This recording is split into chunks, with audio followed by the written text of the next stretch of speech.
What's up, guys? I'm back, and I profusely apologize for my absolutely horrible singing abilities. No, seriously, guys, there's a reason I play 9 instruments, and it's because I can't carry a tune in a bucket with a lid. I can't even whistle. So the other day, I was doom scrolling on TikTok, as one does, and I came across this gem of a video.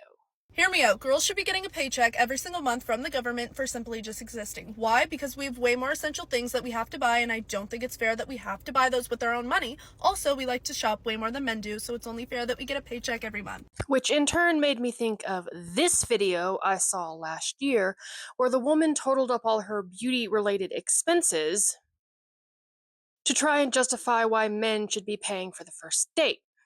The claim that it's more expensive to be a woman, and that as a result, society should hand women some kind of financial consolation prize, would be downright hilarious if so many people didn't actually believe it.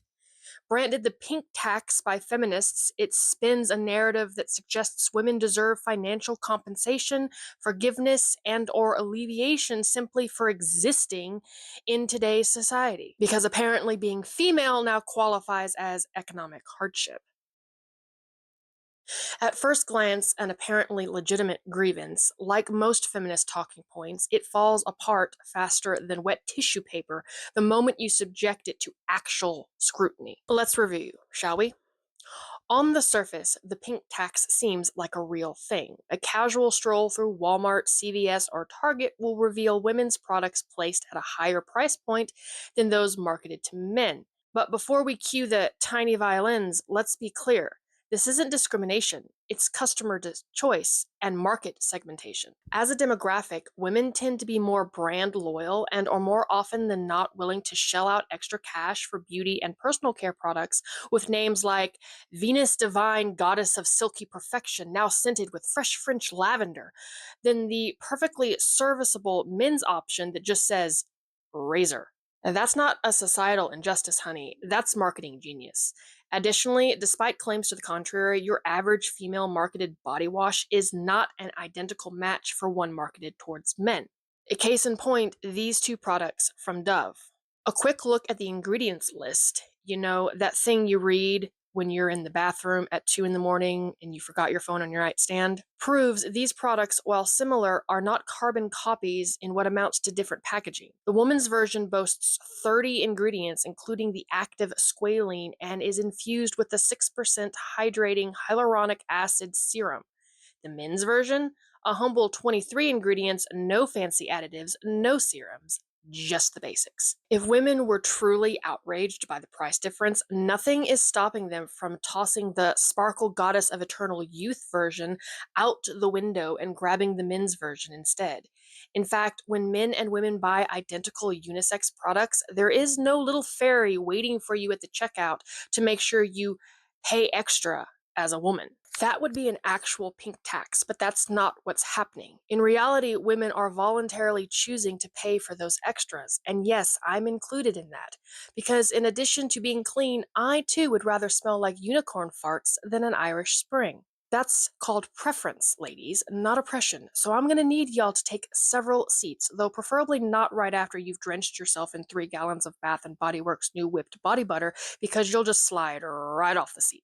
In addition to the pink tax being absolute hogwash, the other thing I see women complaining about are our so-called maintenance costs, which, much like the former, are complete and utter codswallop. I'm sure this is going to come as a shock to many of you, but high-end skincare, bi-weekly gel manicures, $300 balayage treatments, and an entire Sephora haul every season are not mandatory survival expenses. Despite what beauty influencers would have you believe, society isn't holding you at gunpoint and forcing you to buy a 2-ounce bottle of $40 setting spray. Men, meanwhile, throw on some drugstore deodorant, get a $20 haircut maybe twice a year, and call it a day. Nobody is stopping women from doing the exact same, except maybe other women. And that's another thing.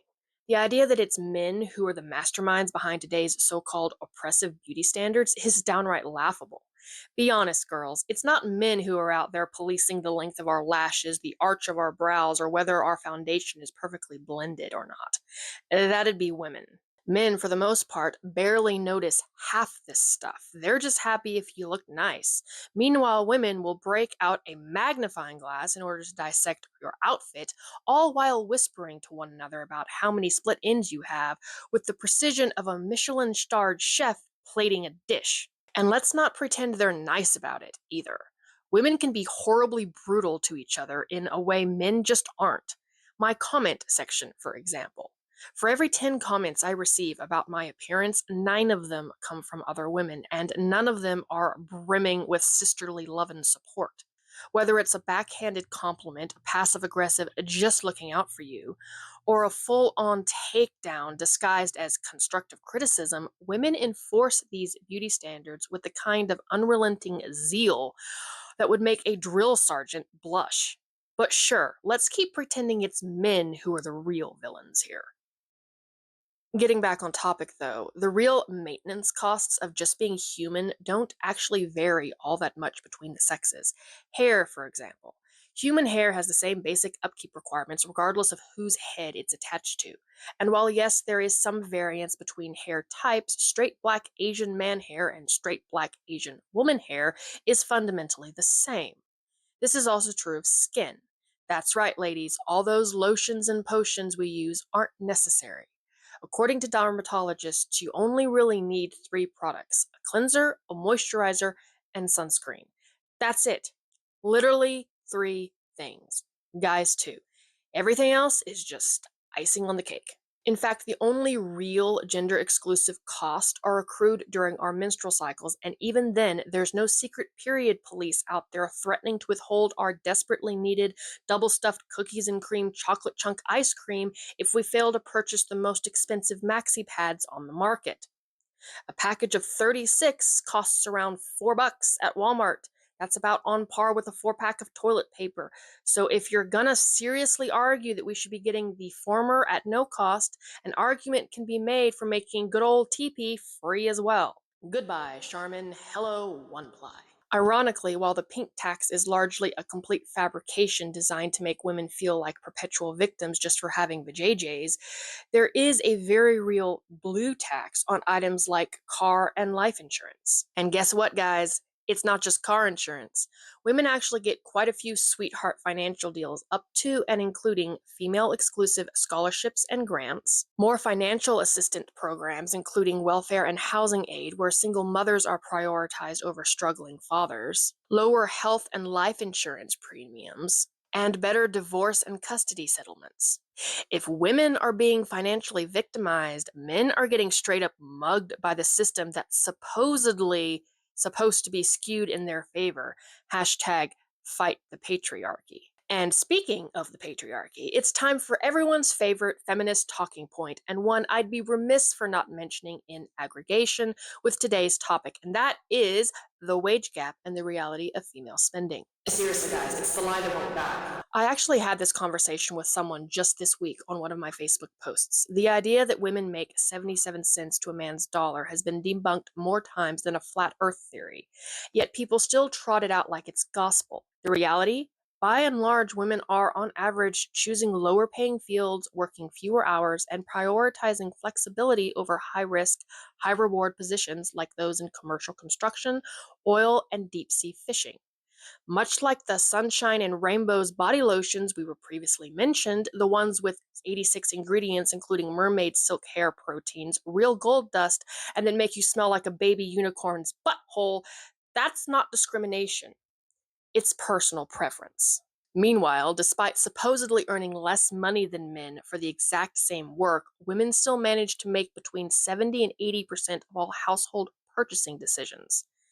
I might be old fashioned, but if women were really being financially oppressed to the degree feminists want us to think we are, we'd not be the ones swiping the credit cards or filling up our Amazon shopping carts every other Tuesday. In conclusion, at the core of this particular argument is the idea that women are so financially burdened by their own gender that they need some kind of stipend just to make it through life. And that, ladies, is not feminism. It's economic damsel in distress syndrome. I mean, you're basically saying women, by virtue of being women, are inherently less capable of achieving financial independence than men, which I don't think is what you're really going for. It's called being an adult. Existing costs money for everyone. And if women want financial independence, real financial independence, the solution isn't demanding handouts. It's making smarter choices, ignoring unnecessary beauty standards, and rejecting the pay me for my pain mentality. Because at the end of the day, the only thing more expensive than being a woman is trying to maintain this ridiculous narrative. Well, guys, that's a wrap. I hope you were at least marginally entertained as I tackled this contentious topic. Go forth, my nuts, do good, and I'll see y'all next time.